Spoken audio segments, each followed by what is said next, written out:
सदाशिवसमारम्भां शङ्कराचार्यमध्यमाम् अस्मदाचार्यपर्यन्तां वन्दे गुरुपरम्पराम् योगिनं विश्वनाथाख्यम् अस्मत्तातस्वरूपिणम् आत्मलाभात् परं लाभं वक्तारं न कदाचन गीतार्थग्रन्थकर्तारं श्रीगुरुं प्रणमाम्यहम् योऽन्तः प्रविश्य मे वाचं धृतिं बुद्धिं प्रचोदयात् ॐ नमः सभाभ्यः सभापतिभ्यश्च वो नमः.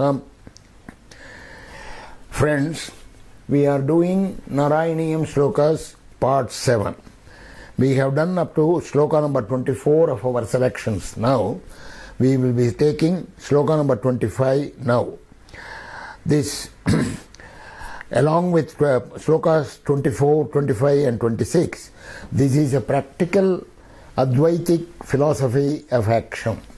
Actually, I have to refer you back to a story from the Bhagavatam right here. This is the story of a rich man who was very miserly, very greedy, avaricious and exceedingly irritable in Avanti. But in due time, he took to spiritual life after some time and became a bhikshu, a beggar, a mendicant, a spiritual mendicant. But the people who knew him as a miser, as a greedy person, they threw stones at him, they ill-treated him so badly that he suffered much at the hands of those people who ill-treated him. But even then, he retained his equanimity and poise, which he actually lacked in those times when he was living as a rich man. So now he was very equanimous and he had a beautiful poise which is admirable.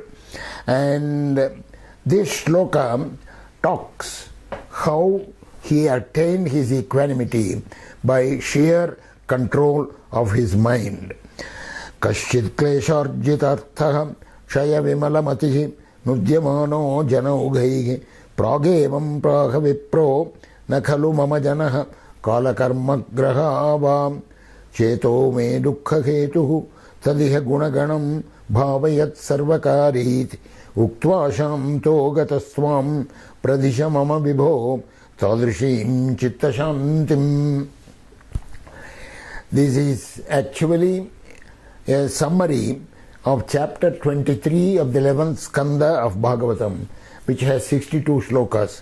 Those 62 shlokas are about this rich man and how he attained equanimity by sheer control of his mind, even though he was troubled by others. So this is a very famous passage in the Bhagavatam. So it is called Bhikshu Gita. Saint Ekanath, who has condensed the Bhagavatam itself in terms of the 11th skanda of the Bhagavatam into 18,800 verses, not condensed but elaborated. That is, the whole Bhagavatam has 18,000 verses, but the 11th skanda itself, Ekanath wrote Ekanatha Bhagavatam of 18,000 and odd verses of the 11th skanda, of which this one chapter, which contains only 62 shlokas in the original Bhagavatam, Ekanath elaborated into 1,004 verses in Marathi. This is a tremendous book called Bhikshu Gita, and there is an English translation available, but Justin E. Abbott, also published by Samatha Books in Chennai in 1989, reprint. Now the shloka reads, Kaschit klesharjitartha kshaya vimalamatihi nudyamano janaugaihi. Nudyamano janaugaihi. Janaugaihi, the population, the aggregate of all the people, they were simply torturing him. You see, but this person, Kaschiti Vipraha, this is once a Brahmin, this Brahmin, Klesharjitartha, though he earned a lot, earned all his wealth with great effort, finally became very poor, but now his mind has been cleared of all the defects. So he now talks about his equanimity, saying, Pragevam praha vipro nakalu mama janaha kala karma grahava. The sufferings that I am supposed to be experiencing now, I have already told you, praga evam praha, I have already told you that this is not due to people, this is not due to various problems of time, this is not due to my purva karma, or it is not due to the planets. Cheto me dukkha hetuhu. This is only my mind which is giving all the miseries that are there. Tadiha gunaganam bhavayate sarvakari. These are the effect of the various gunas of Prakriti. Therefore, Tyaktva, so ityuktva, thus saying, he was able to obtain complete peace. And O Lord, Pradisha mama vibho tadrishim chitta shantim. Please give me that kind of peace, says Bhattatri in this sloka. So this shloka, this is what is elaborated by Ekanath in that Bhikshu Gita. Here in this shloka, the most important word is Cheto me dukkha hetuhu. My mind is the cause of all my miseries. The Ekanath, when he elaborates it by going into the comparison and contrast between the rich and the poor, between the wise and the ignorant and the foolish, between the peaceful people and the violent people. It's a must book for spiritual seekers. But anyway, we shall discuss this. Mind is the cause of all miseries. Cheto me dukkha hetu. We shall analyze it a little further. All the self-help books, all the spiritual books do talk about mind being the cause of all miseries. But this has a philosophical implication. What is the implication? Mind is a product of the gunas, certainly. It certainly causes all actions that are being done.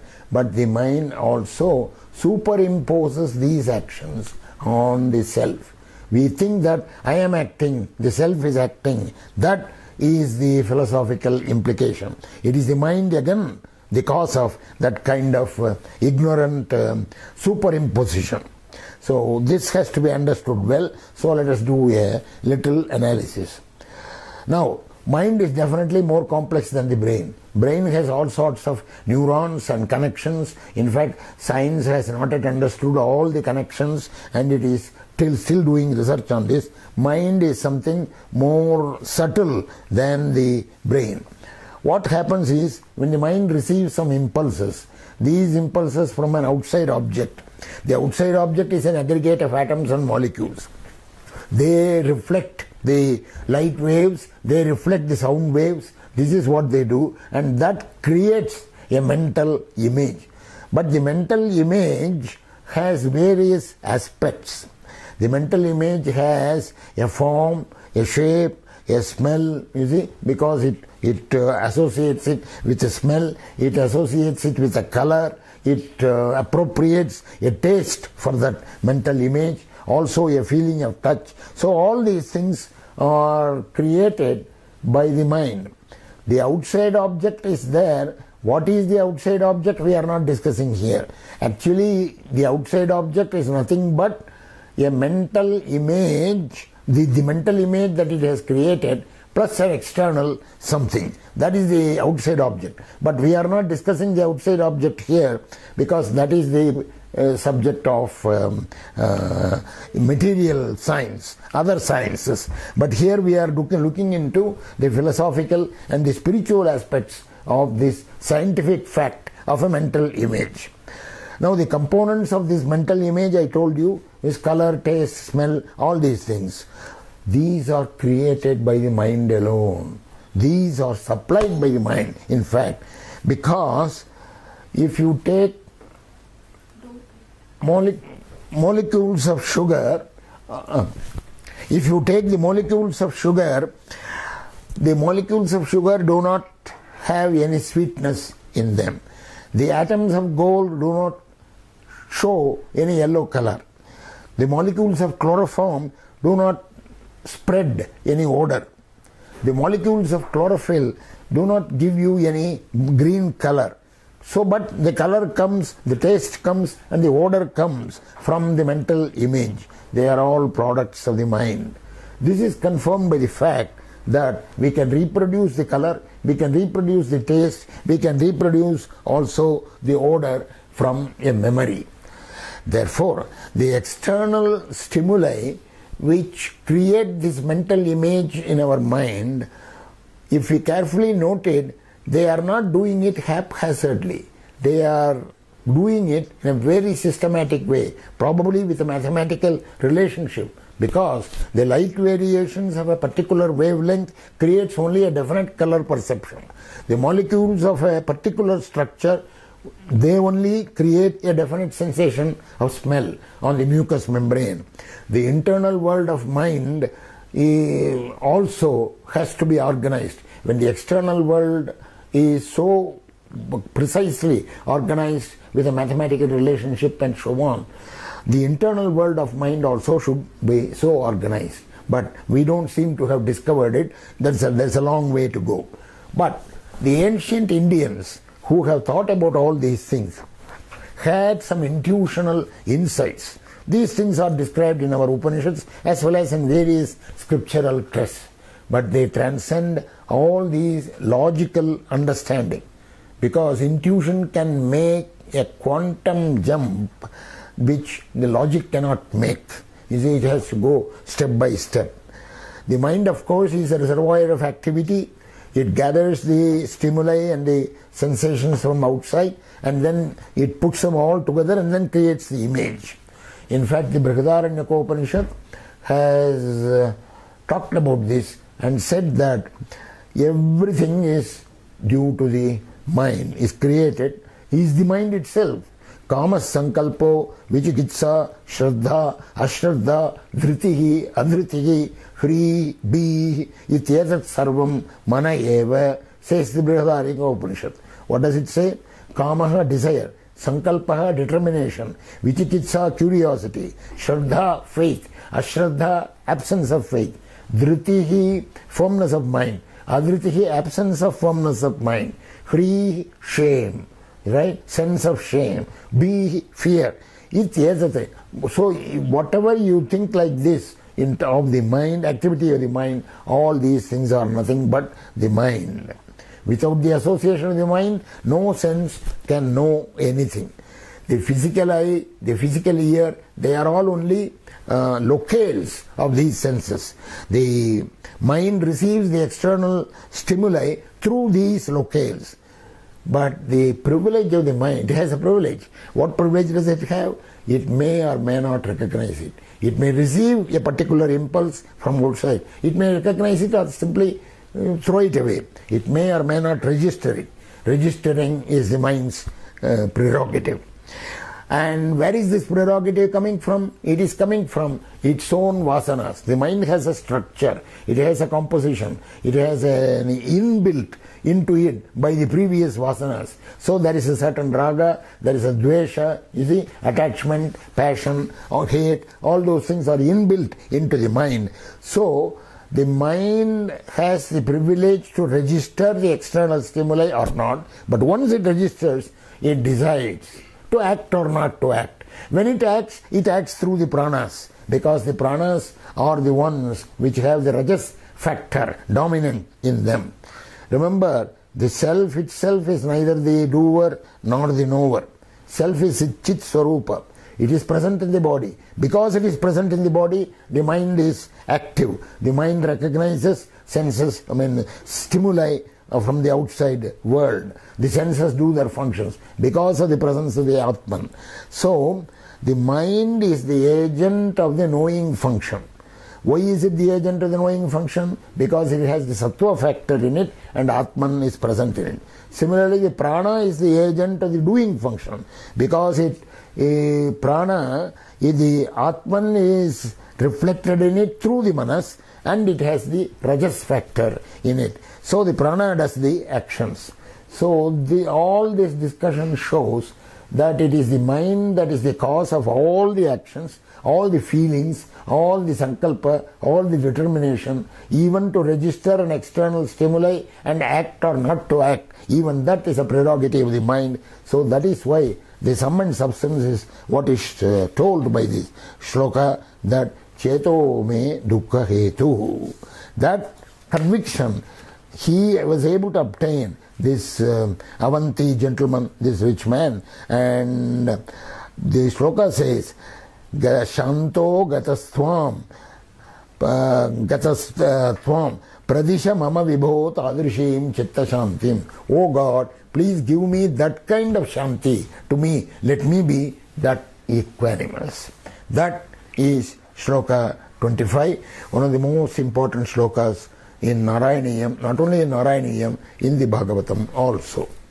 And now we go to shloka number 26. It also goes in the same way, except that it takes the case of the great king Pururavas, who was the son of Ila.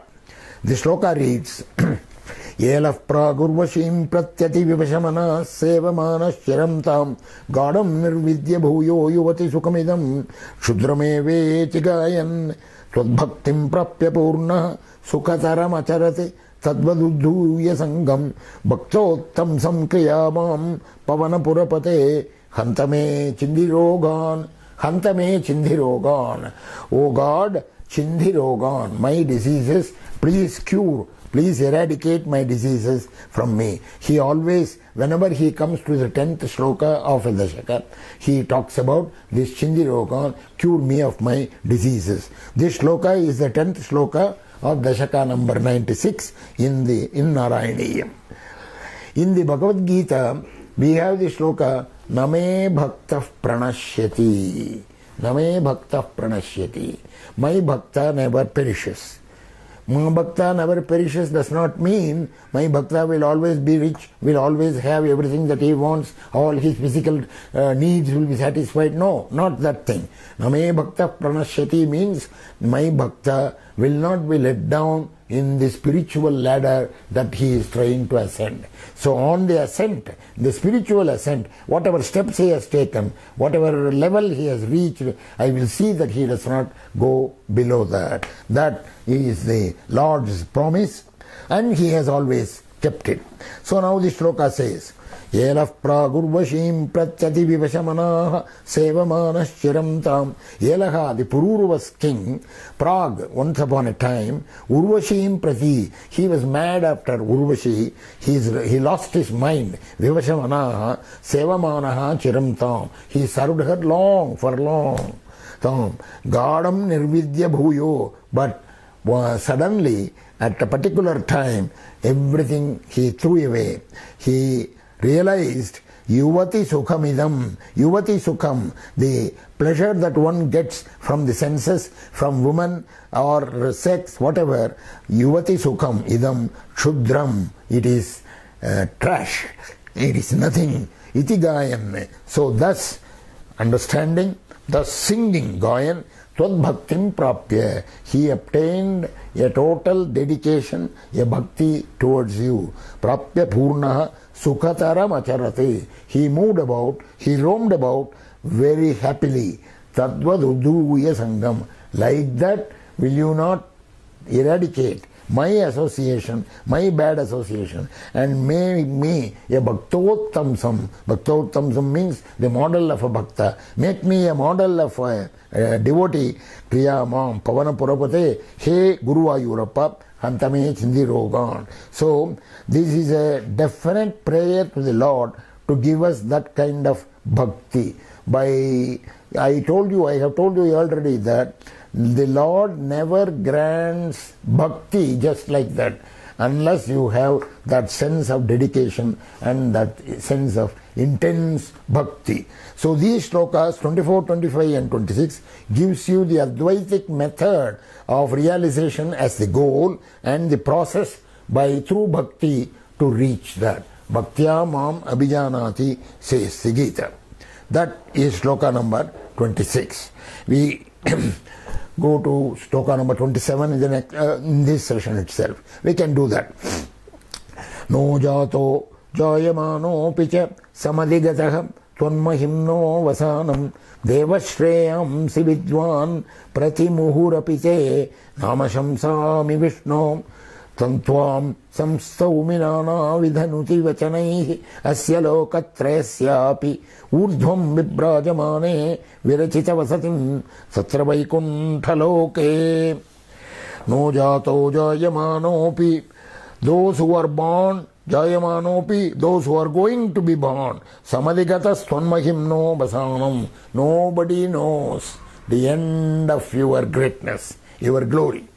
So, no jato jayamanopi cha samadhigatah tvanmahimno basanam. Deva, hey Lord, shreyamsi vidwan pratimuhu apite nama shamsami Vishnu. Therefore, Vishnu, hey Vishnu, I repeatedly, pratimuhu api te nama shamsami. I am reciting your name only. This is all what I am doing. Shayamsi vidwan pratimuhu api te nama shamsami Vishnu. Tattvam samstaumi nana vidha nutivachanaihi asya lokatrayasya. By praying, by reciting like this, by nana vidha nutivachanaihi, by various prayers, by various songs, slokas of praise. Asya lokatrayasyapi urdhvam vibrajamane. These three worlds, even beyond these three worlds, you are living. Virachita vasatim tatra vaikuntha loke. You are living beyond this, even this. These three lokas, three worlds, Vaikuntha Loke, in the Vaikuntha Loka you are living, and by doing this I hope to reach that place. So this is a simple prayer where he emphasizes the importance of the recitation of the Lord's names. The Lord's names are the easiest way to reach the Lord, and to also get an intense emotion of bhakti. Bhakti has to be emotional in order that finally you reach that intellectual stage of understanding. Bhaktyamam abhijanami. Only by bhakti you will get to know who is he and how great is he. Yavan yashasmi tattvataha. So that the importance of that recitation of names, that is what is shown in this shloka. So with that we will end this session. We will go to shloka number 28 in the next session. Swasti prajabhya paripalayantam nyayena margena mahim mahishaha go brahmanebhya shubhamastu nityam lokas samasta sukhino bhavantu.